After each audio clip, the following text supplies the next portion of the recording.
자, 이슈맨의 주식 뉴스공장 주말 총정리 두 번째 방송을 시작을 해보도록 하겠습니다.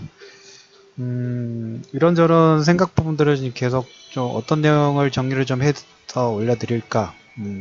앞에 일부에서 말씀을 드렸던 것처럼 우리가 그 과거를 올해 상반기부터 작년 하반기부터 2016년도, 2017년도 자금이 왜 이쪽으로 집중됐고 왜 어떤 내용들로 인해서 반등 부분이 나왔고 이동성이 확대가 됐고 이런 내용 부분들을 분석하면 하반기에 이 부분들까지 아마 조금 유출을 해볼 수 있는 하나의 그 실마리라 할까요?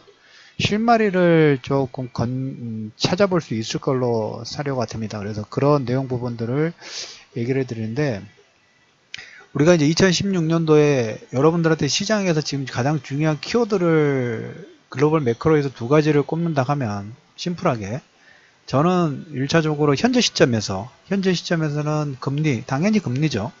금리하고 유가예요. 유가.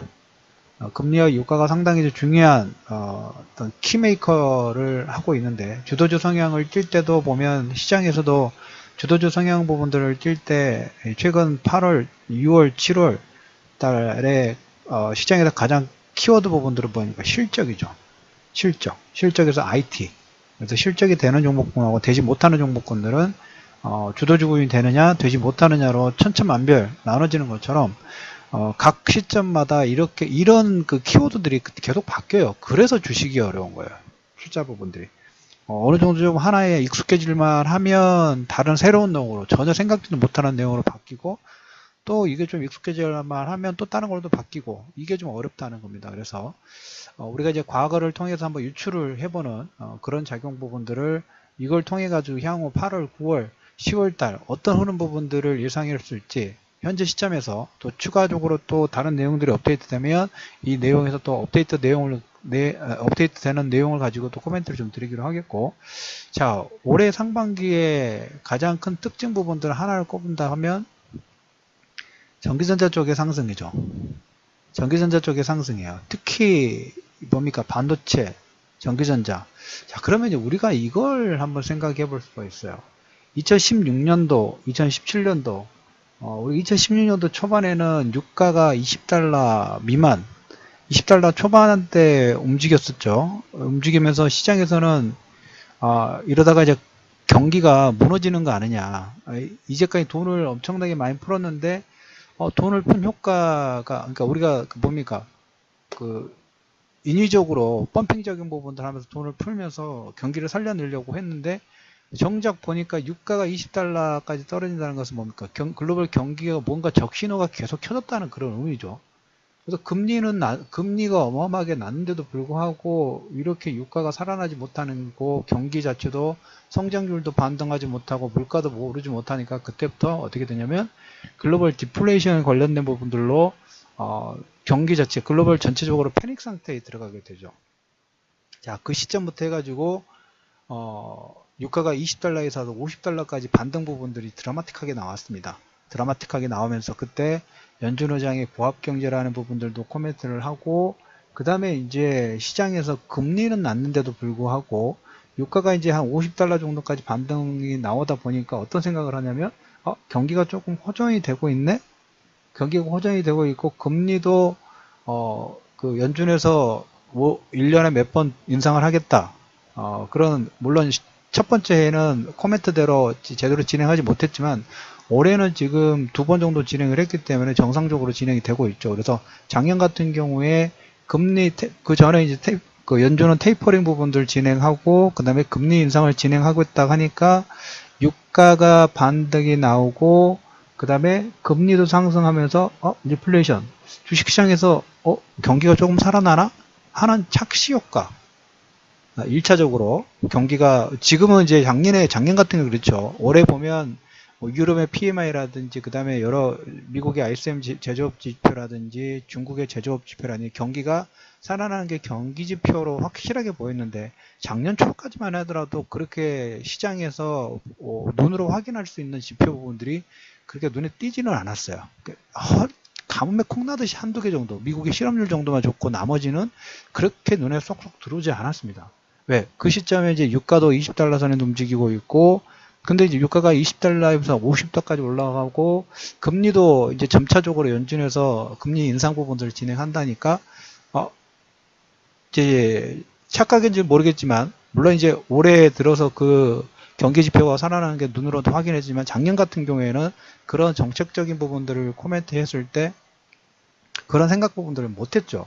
자, 그러면서 유가가 반등하기 시작하고 금리가 상승하니까 경기가 좀 살아나고 있겠구나, 있는 중이구나 라는 이제 이런 처음에는 착각에 좀 빠져들겠죠. 그때 어떤 게 움직였냐면 이제 자본재라든지 은행, IT, 전기전자 섹터들 뭡니까? 경기가 회복 국면에 들어갔을 때, 초입에 있을 때 가장 빠르게 이익 개선의 어떤 성장성 부분들이 나오는 그 리플레이션 시대 부분들, 초기에 자본재라든지 은행이라든지 IT 섹터의 경기 회복 기대감으로 주가 상승 부분들이 가장 먼저 진행이 좀 됐어요.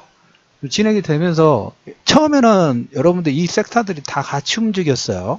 다 같이 움직였는데 처음에는 그 누가 먼저 가고 누가 늦게 가고 그런 게 아니라 이 전기전자라든지 그 다음에 자본재라든지 은행 섹터 부분 초기에는 비슷한 상승 속도 부분들로 진행되는데 유가가 이제 50달러 선까지 움직이다가 다시 뭡니까? 40달러 밑으로 막 흘러내리죠. 차분하게 천천히 흘러내리고, 금리가 상승을 해야 된다고 생각을 하는데, 금리도 어떻게 시장에서 글로벌 그 통화 긴축 강도 부분들이 약해질 수 있다는 그런 기대감 부분, 그런 우려로 인해서 금리 하락도 약간 나오고, 그 국채금리 같은 거 있죠. 국채금리도 하락 부분이 나오고, 유가도 하락 부분이 나오니까 점점 뭐가 빠지나요? 자신감이 결여돼요. 경기가, 착각이었나? 우리가 그때 좀 처음에 유가가 올라가고, 그 다음에 금리 상승 부분 나오면서 리플레이션에 대한 기대감 자체가 상당히 컸는데, 이게 하락에 나오다 보니까 자신감이 조금 떨어지기 시작합니다. 자신감이 떨어지기 시작해요. 자신감이 떨어지다 보니까 일반 투자자들, 지금 금리 상태는 여러분들 글로벌 전체적으로 어마어마한 유동성 자체가 깔려있죠. 어마어마한 유동성 자체가 깔려있는데, 여기에서 이 투자자들은 뭘 찾게 되냐면, 금리, 인풋 대비 아웃풋이 높은 걸 찾겠죠, 당연히. 글로벌 전체적으로 보면 뭡니까? 성장성 부분들이, 미국 성장률도 보면 1, 2%대, 유럽도 성장률이 그렇게 높지 않다 보니까, 그쪽에 돈을 투자했을 때 아웃풋 자체가 그렇게 약해요. 그래서 새로운 좀 더 높은 성장성 부분들을 찾은 투자처를 찾다 보니까 아까 봤던 자신감이 결여되고 금리 인상 속도가 낮다 보니까 자본재라든지 금융 섹터 부분들은 조금 자신감이 좀 떨어지기 시작해요. 그때 이제 IT 섹터가 본격적으로 나오기 시작합니다. 이 투자자들이 보면 실적이라든지 같이 경기 리플레이션 초창기에는 기업의 경기가 호전되면서 실적이 빨리 올라가는 섹터인데, 나머지는 유가가 하락 나고 금리가 하락이 나오다 보니까 성장이 더디겠구나라고 포기를 하고 잠깐 1순위가 아니라 2순위로 내려놓고, 여기에 4차 산업혁명의 스토리 부분하고 실적의 업그레이드 부분들이 보이는 IT 전기전자 쪽에 눈을 돌리기 시작하는 거야. 유동성 플러스 실적, 그 다음에 향후 성장성의 기대가 세 가지가 삼박자가 맞으면서 어떻게 되는가요? 팡이라는 주식이 페이스북, 아마존, 그 다음에 우리나라 삼성전자, SK하이닉스, 그 다음에 중국의 텐센트, 알리바바, 이런 종목군들의 주가 상승 부분들이 다른 아까 자본재라든지 IT 섹터하고 갭 차이가 어마어마하게 나버렸죠. 어마어마하게 났어요. 자, 그러면서 우리가 이제 2017년도 현재 시점까지 삼성전자, 우리나라 같은 경우에는 삼성전자 실적 발표 시점 전에 1년 반 동안의 자금의 어떤 핵심 포인트가 이런 내용들이었어요. 자, 그러면 이제 삼성전자 실적 부분들이 발표가 나오면서 이제 삼성전자하고 전기전자 섹터의 고점 논란 부분이 나옴에도 불구하고 계속 신고가 부분 나오면서 팡이라든지 이런 종목들이 한 달 전부터 꺾이기 시작했다고 제가 말씀을 드렸죠. 자, 꺾이기 시작했는데 여기서 왜 어떤 기폭제 부분들이 좀 됐을까? 우리가 한번 좀 생각해 볼 수 있겠죠. 자, 첫 번째, 유가가 어떤 키메이커 부분들을 했어요. 금리 상승도 마찬가지고, 첫 번째 금리가 상승하지 못할 거라는 그런 불안 심리 부분들이 자본제라든지 그 다음에 금융섹터의 상승 부분들을 제한했고, 이 제한되다 보니까 성장성이 보이는 IT 쪽에 어떤 그 매수가 집중되는 흐름 부분이 나왔다 그랬죠. 자, 그런데 올해 금리 인상을 3회 이상, 그리고 정상적으로 코멘트 부분들 정상적으로 지금 2회까지 진행되고 있죠. 2회까지 진행되면서 여기에 플러스 알파로 지금 뭡니까? 7월, 8월 달부터 부각되고 있는 게 뭐냐면 두 가지가 22 통화정책회의하고 22 통화정책회의 부분하고 그 다음에 뭡니까? 자산 축소, FMC의 자산 축소, 그 다음에 한 번 더 남은 FMC의 그 금리 인상. 여기에 이제 미국의 국채 부분들이 들썩들썩 조금씩 움직이기 시작했어요. 움직이기 시작하면서 시장에서는 이제 보는 거죠. 전에 이쪽 뭡니까? IT 쪽 같은 경우는 성장성 부분들이 어떤 유동성을 먹고, 유동성 플러스 성장성, 그 다음에 향후에 대한 성장 기대치 부분들이 포함이 됐다면, 이제 자금이 뭔가 이제 개편이 되기 시작하는 거예요. 하반기에 들어서 지금 제가 그래서 8월 달에 중요한 게 잭슨홀 미팅에서 어떤 코멘트 부분들이 나오는지, 그 다음에 10월, 11월 달에 어떤 이 자금들의 어떤 성격 부분들이 결정이 돼야 되는데, 이 성격들이 결정이 되는 게 이제 2, 4분기 끝나고 3, 4분기에 이제 성격 부분들이 이제 결정이 좀 되겠죠. 어느 정도 시간을 두고 결정이 되기 때문에. 자, 그러면 기존에 전기전자 쪽에 쏠렸던 어떤 위험자산보다는 좀 더 많은 수익률을 쫓았던 자금이 당연하게 차익 실현 부분이 나오는 거예요. 그래서 오늘도 그 뭡니까? 주말 특집방송 일부에서 말씀드렸던 것처럼 오늘도 전기전자 쪽 5천억 정도, 그리고 한 달 사이에 어마어마하게 많은 자금들이 삼성전자 실적 발표 이후부터 외국인들이 그쪽 섹터를 차익 실현하는 이유는 뭐냐면 유동성의 방향성 부분들을 확인을 해야 되기 때문에 이제까지 성장성과 향후의 실적 기대치 부분들로 오버슈팅이 나왔던 걸 일단 챙겨보고 보는 거예요. 그런데 그런 내용들을 모르고 일반 개인 투자자들은 삼성전자 실적 좋다더라, SK하이닉스 실적 좋다더라, 전기전자 섹터들이 3, 4분기는 실적 더 좋다더라. 계속 기대치 부분들을 장대 양봉이다 보니까 그 차트도 이쁘고 부분도 이쁘고 그 다음에 주변에서 성장성 부분에서 계속 코멘트를 하다 보니까 그쪽 섹터에 외국인들은 매도라고 하는데 개인 투자자 과감하게 들어가고 있죠. 물론 일부에서 말씀드렸던 건 최근 낙폭들이 강하게 나왔기 때문에 삼성전자가 뭐 하루아침 다 꺾이지는 않아요. 그래서 이제 계속 비탄력적으로 움직이고 여러분들이 거기서 이제 수익 내기는 힘든 구간이라고 말씀을 드렸던 것처럼 여기서 바로 계속 떨어지지는 않습니다. 가다가 좀 반등 나왔다 또 이런 식으로 저기도 보면 좀 상당 시간 동안 최소한 기간 조정, 가격 조정의 박수권 부분들이 좀 나오는데 이번에 급락 부분들이 나왔기 때문에 이제 기술적 반등 부분이 나올 타이밍이긴 합니다.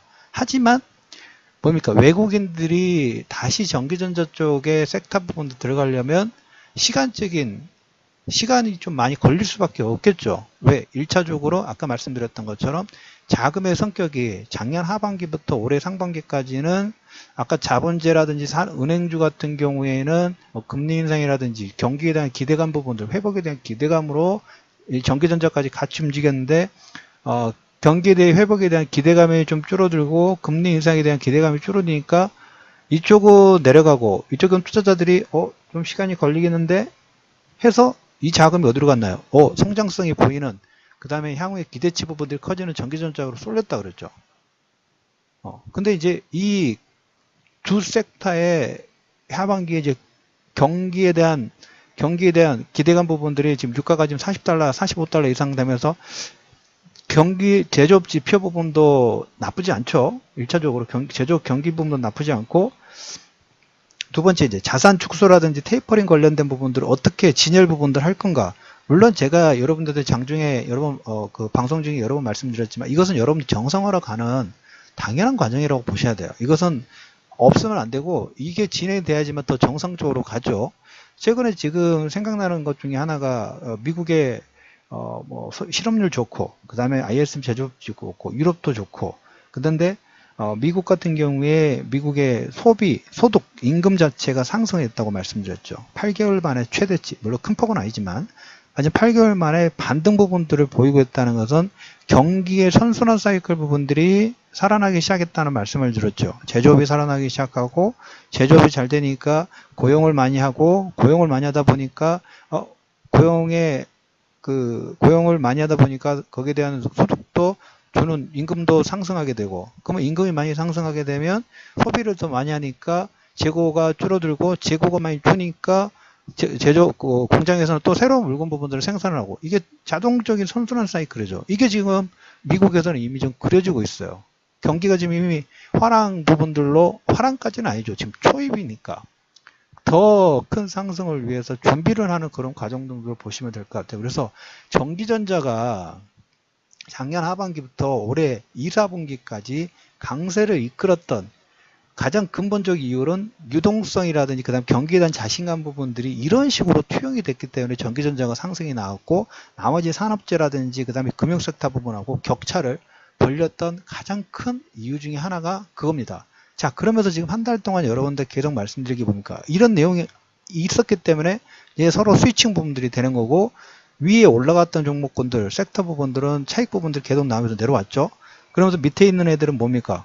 외국인들이 오늘도 보면 그런 내용이 딱 계속 부합하고 있죠. 전기전자 쪽에 5천억대의 매도 부분들이 진행되는데, 나머지 화학이라든지 철강 부분들은 뭐하고 있다려나요? 저긴 급하지 않아요. 그래? 경기가 살아나고 있던 자신감이 있나 보구나 하면서도 외국인들은 보면 우리나라 그쪽 섹터 부분들을 야금야금 분할 매수하고 있죠. 분할 매수 지금 계속 대응하고 있어요. 분할 매수 부분들을 대응을 하고 있단 말이에요. 그러면 이제 우리가 이제 여기서 볼 수가 있겠죠. 지금 장세 자체는 여러분들 이제 점차적으로 인플레이션 시대죠. 인플레이션, 금리 부분들이 지금 뭐 우리나라는, 다른 나라들은 미국을 제외하고는 대부분 금리 동결이라든지 이런 부분들을 진행하고 있지만, 일단 미국은 점차적으로 금리 인상, 하지만 제가 말씀드렸던 부분 중에 가장 중요한 게 뭐라면 속도라고 그랬죠.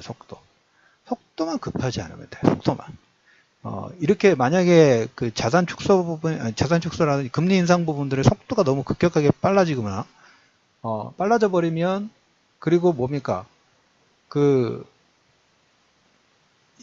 금리 인상 속도가 빨라지면 물가 인상이 급격하게 올라가게 되면, 상당히 빠른 시간에 올라가게 되면 금리 인상을 또 같이 속도를 높일 수밖에 없죠. 그러면 예전처럼 순간적으로 대공황이 올 수도 있어요. 그래서 아까 그 잭슨을 연준 의장이 고압경제, 점진적인 금리 인상, 그리고 미리 예고, 올해 몇 번 하겠다, 그리고 자산 축소도 지금 마찬가지죠. 자산 축소도 한꺼번에 줄이겠다는 게 아니에요. 예고를 지금 계속 하고 있죠. 예고를. 자산 축소 부분들을 하겠다는 걸. 이 부분들, 자산 축소의 의미 부분들은 뭐냐면, 여러분, 국채 부분들을 예전에는 그 오퍼레이션 트위스트를 하면서 금리를 낮추기 위해서, 예전에 여러분들 그 양적 완화 했을 때 그 기억나시죠?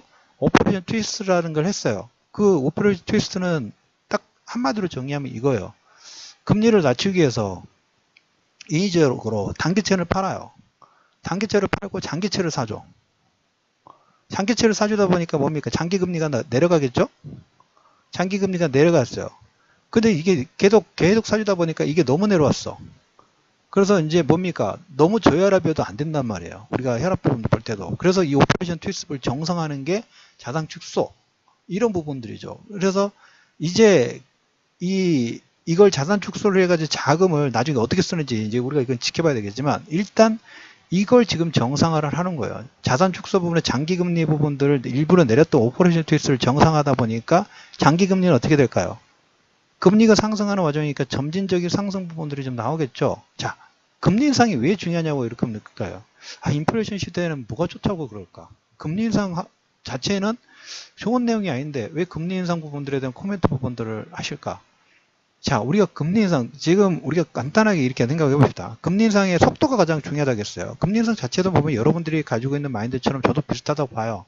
뭐 돈을 축소를 하고 뭔가를 억제는 규제 부분들이기 때문에 좋을 일은 없죠. 하지만 그래서 속도가 가장 중요한 부분이고, 금리 인상 부분들을 진행할 때 각 개인들도 마찬가지고 각 은행들도 마찬가지고 각 민간 주체들도 그렇고, 지금 기업 기업들이 가지고 있는 최저 마진폭, 우리나라 같은 경우에도 보면 보세요. 삼성전자 2, 4분기 실적 부분들에서 서프라이즈가 나왔죠. 그리고 우리나라 코스피 전체적으로도 올해 실적 부분들이 상당히 지금 예상치가 좋아요.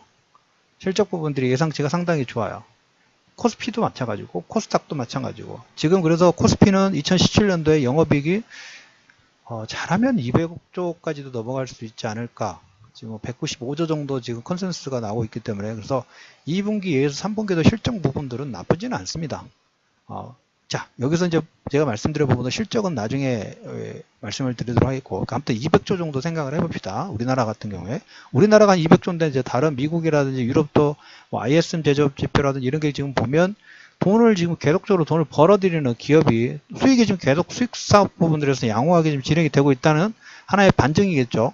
하나의 반증인데 이 자금들을 가지고 있고 투자를 안 하게 되면 그러니까 그냥 밖으로 방출시키지 않고 아까 말씀드린 선순환 부분에서 재고가 줄어들고 소비가 여력 부분들이 증가를 하니까 소비 여력 부분들이 증가되니까 재고가 줄어드니까 공장에서 새롭게 뭔가 가동을 해서 새로운 제품 부분들을 생산을 하고 또 소비가 또 늘어나니까 또 생산하고 재고 줄고 또 새로 생산하고 이게 어떻게 선순환이라고 했죠. 자, 그런데 이제 돈을 쓰지 않고 계속 고여 있으면 이게 물이 고여 있으면 썩죠. 그거 마찬가지예요. 어떻게 보면 이게 신호예요. 연준 의장의 신호가 뭐냐면 우리는 향후에 점진적으로 금리 인상 부분들을 할 거니까 너가 한번 생각을 해보자. 심플하게 생각했을 때. 네가 가지고 있는 돈이 1,000억이 있는데 1,000억을 어떤 제품 생산을 하거나 아니면 뭐 은행에 맡겼을 때 금리가 올라가니까 은행 입장에서는 뭐 경기가 살아났을 때 대출 부분들을 많이 해주면 예대마진 폭들이 증가를 하죠. 그러니까 가지고 있는 것보다 현금으로 가지고 있는 것보다 뭔가 다른 쪽 수산 부분들을 투자를 하거나 아니면 확장시키다 보면 기본 금리가 현재 가지고 있는 돈보다 금리가 상승했을 때 현재 그냥 가지고 있는 것보다 금리 인상 시점에서는 투자 부분들을 확대했을 때 수익 자체가 더 크죠. 그래서 가지고 있지 말라는 하나의 시그널 부분도 되는 거예요. 그래서 그 대신 금리가 급격하게 올라가게 되면 또 움츠리게 되니까 기대치 부분들을 주어가면서 진행을 하는 거죠. 그래서 금리 인상 부분들을 절대 나쁘게 보는 것보다는 너희들이 가지고 있는 것보다 자금을 투자를 하든지 어떻게 보면 이 선순환 사이클 부분으로 지금 민간에 쌓여있는 어마어마한 자금 부분들을 이쪽 뭡니까? 건전한 쪽으로 지금 유도시키려고 하는 그런 역할 부분들을 지금 계속 하고 있어요. 그 작용 부분들이 그러니까 좀 더 인플레이션 시대 부분들 투자가 확대가 되고 경기 확장 속도가 좀 더 가파르게 진행되면서 이제 민간 투자 부분들 확대가 되고 정부도 마찬가지고 민간도 마찬가지고 이런 투자 부분들을 확대를 하다 보니까 하게 되면 경기가 더 활성화되면서 나중에 우리가 생각하는 2700, 3000 파동 부분까지도 진행될 수 있는 가능성이 있겠죠. 이건 물론 시간이 걸립니다. 왜? 지금 우리가 3, 4분기에 체크해야 될 부분들은 아까 그 작년부터 올해까지 IT 전기전자가 올라갔던 이유 그리고 이제 2, 4분기에서 3, 4분기 넘어가면서 잭슨홀 미팅이 이제 8월 중순에 있죠. 이제 얼마 남지 않았어요. 한 10일 정도밖에 안 남았어요. 잭슨홀 미팅에서 뭐 드라게 총재가 얘기를 할 가능성 자체가 상당히 좀 큰 것 같아요. 드라게 총재의 잭슨홀 미팅에서 테이퍼링 부분들 테이퍼링 되면 그것도 보면 어떻게 될까요? 예전에는 뭐 국채라든지 이걸 사주면서 국채를 사주면서 국채금리 부분들을 좀 눌렀죠. 그러면 이제 이 수요처가 줄어들면 뭐 어떻게 되나요? 국채가 완만하게 상승하겠죠. 국채금리 부분들이. 그 의미는 뭘까요? 금리 인상과 유사하다고 볼 수 있어요. 투자를 더 열심히 하라는 거예요. 경기가 좋아지고 있으니까. 그만큼 경기가 살아나고 있던 경기에 대한 자신감의 어떤 표현이라고도 보실 수가 있어요. 그래서 잭슨홀 미팅에서는 그거 관련된 얘기 부분들 할 가능성 자체가 크고 그 다음에 이제 9월달 FMC 그 다음에 이제 가장 중요한 게 여러분들한테 말씀드렸던 것처럼 부채한도 협상 관련된 부분들 여기 이제 세제개혁안 그 다음에 뭐 나프타가 지금 아마 다음 주부터 미팅 부분들이 아마 시작하는 걸로 알고 있고 한미 FTA는 뭐 올해 말 정도 이건 나중에 일이니까 그것보다 중요한 것은 1차적으로 잭슨홀 미팅 물론 이게 지금 현재 시점에서는 다 덮어졌죠. 이게 중요한 게 아니라 지정학적 리스크 부분들이 더 커 보이기 때문에 당연히 더 커 보이죠. 지금은 현재 시점에서 우리나라 시장이라든지 아시아 시장의 변동성 부분들을 마무리시키는 그런 역할 부분들하고 근데 그게 계속적으로 확대되는 게 아니라 한 2주 3주 정도 되면 맥시멈으로 보면 2, 3주 내에 어떤 방향성 부분들 뭐 확정이 되든 아니면 이게 소프라들든 이 결정 부분도 좀 나오죠. 그래서 저는 이런 부분들을 통해 가지고 외국인들이 여러분들 심플하게 생각해 보면 전기전자 쪽은 매도를 하고 있지만 만약에 어제도 뭐 간단하게 얘기 드렸지만 뭐 서로 지금 트럼프라든지 계속 뭐 구두싸움으로 지금 싸우고 있지 않습니까? 구두싸움으로 싸우고 있는데 외국인들은 전쟁 내일 모레 날 것 같답니다. 한 달 안에 전쟁이 날 것 같아요. 화학주 왜 사죠? 철강주 왜 사죠? 금융주들 왜 사죠? 근데 보이기에는 전체 금액 부분에서 오늘 5천억 이상의 매도가 나오다 보니까 전기전자 쪽을 매도하다 보니까 외국인이 오늘 5천억을 매도한 거예요. 근데 제가 지금 오늘 1부에 이어서 2부의 첫 번째 부분에서 왜 전기전자를 매도를 하게 되는가? 작년부터 글로벌 자금이 어떤 식의 성격 부분들을 가지고 왜 자금들의 성격이 이런 성격이어서 상승 부분이 나왔고 여기는 서로 갭이 나왔는가 이걸 설명드렸죠. 그걸 이유를 하셔야 되는 거예요. 그 이유. 그러면 왜 외국인들이 전기전자를 팔고 나머지 섹터 부분을 산다는가? 일단 화학이나 철강 이쪽 섹터 부분을 산다는 것은 뭘까요? 인플레이션 시대에서 나중에 글로벌 경기 부분들이 확장 가능성이 지금 배팅을 하고 있는 거예요. 근데 지금은 지정학적 리스크 부분이 있다 보니까 급격하게 매수할 필요도 없어. 그냥 떨어지면 그냥 쫙 밑에서 살살살살 받고 있다는 거예요. 어떻게 보면 매집이라고 해야 될까요? 지금 제가 이제 최근에 조사 부분들 안에서 지금 현재는 어느 정도 자금이 있는지는 모르겠습니다만은 우리나라 전체 주식의 33% 이상을 외국인이 이미 매집이 됐다는 얘기를 좀 드렸죠. 그러면서 이제 최근 좀 떨어졌겠죠. 전기전자 좀 많이 매도를 했으니까. 그런데 그 외에 경기가 상승했을 때 정말 쓸 수 있는 자본재배, 철강, 그 다음에 화학, 뭔가 생산을 많이 하다 보면 그쪽이 당연히 쓰이겠죠, 당연히. 그쪽 섹터 부분들 왜 이렇게 매도하고 있는데도 불구하고 매집 부분들을 슬금슬금 하고 있을까? 물론 잭슨홀 미팅, 그 다음에 9월달 FMC, 부채한도, 그 다음에 세제개혁안 이 부분에서 불협한 부분들은 있을 수 있겠죠. 왜? 향후의 유동성의 성격 부분들을 결정하는 거니까. 잭슨홀 미팅에서 만약에 가장 심플하게 봤을 때 우리는 지금 그 급격한 상승이라든지 급격한 하락 부분들로 하니까 점진적인 부분들을 가장 원하는 거죠. 예고돼 있고, 갑자기 뭔가 불현듯하게 나오는 이런 트럼프처럼 돌발 행동을 원하는 게 아니라 점진적이든 금리 인상이든 이렇게 좀 완만하게 뭔가 예고된 그런 흐름 부분을 원하는데 잭슨홀 미팅이라든지 9월 FOMC라든지 그 다음에 연준 의장의 연임이라든지 그 다음에 부채 한도의 협상 부분에서 협상이 될지 안 될지 계속 또 그 과정 중에 이번 트럼프하고 북한처럼 어떨 때는 된다겠다 강경책 나왔다가 이렇게 구두상의 발언 부분들로 변동성은 나올 수가 있겠죠. 세제개혁안도 마찬가지고 트럼프 케어도 통과를 못 시키는데 세제개혁안에 대해서 얼마나 또 불협화한 부분들이 있겠어요. 근데 그건 다 소음이라는 거죠. 언젠가는 정리가 좀 될 거라는 거죠. 이 정리 부분들이 외국인들이 어떻게 보면 화학이라든 철강 부분의 저가 매수 부분들을 진행하고 있는 하나의 선제적인 효과 부분들을 제시한다고 보시면 될 것 같아요. 자, 그래서 오늘 제가 지금 말씀드린 결론을 말씀드리면 전기전자 쪽 작년부터 해서 움직였던 흐름 부분들에서 지금 시대 부분들은 하반기부터 인플레이션 시대, 금리 인상 부분들 점진적으로 진행하면서 인플레이션 시대가 돼서 금리 인상이 된다고 해서 경기 자체가 나빠지는 게 아니라 뭔가 속도 자체가 빨라진다는 거예요. 그리고 빨라지고 있기 때문에 내가 돈을 가지고 있는 것보다는 밖으로 나가서 이 빠른 통화 부분도 움직이는 거기에 동참하고 뭔가 생산 부분도 확장을 하고 그 다음에 인프라도 건설 부분들을 확장하면서 경기가 점차적으로 파이 자체가 커지는 그걸 지금 준비하고 있는 과정적으로 보시면 된다는 거예요. 그러면 뭘까요? 제가 말씀드렸던 것처럼 지금 트럼프 때문에 북한 때문에 시끄러워요. 오케이.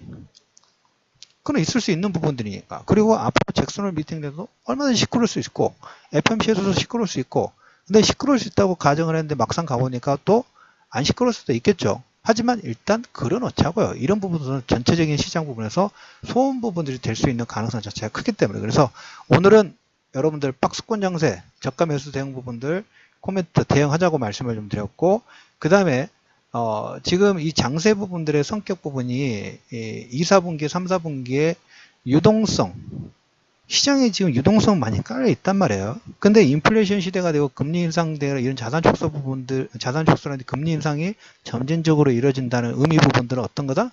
경기가 더 큰 상승을 위해서 준비를 하는 단계고, 거기에 경기 민감 섹터들이 외국인들이 대비하기 위해서 밑에 저가 매수 부분들로 계속적인 대응 부분을 하고 있다. 이 부분들 코멘트를 좀 드리고 싶었던 거예요. 그래서 지수가 저희가 한 달 전부터 방송, 여러분들 제가 7월 3일 방송 시작하고부터 7월 중순 넘었던 전기전자 쪽 손대지 마시고 박스권 될 수 있는 가능성 부분도 코멘트 드렸죠. 박스권 하단 부분이 나왔을 때 뭘까요? 분할 매수예요. 근데 이제 이게 보면 지금도 보면 박스권 하단에 가까워져 가고 있죠.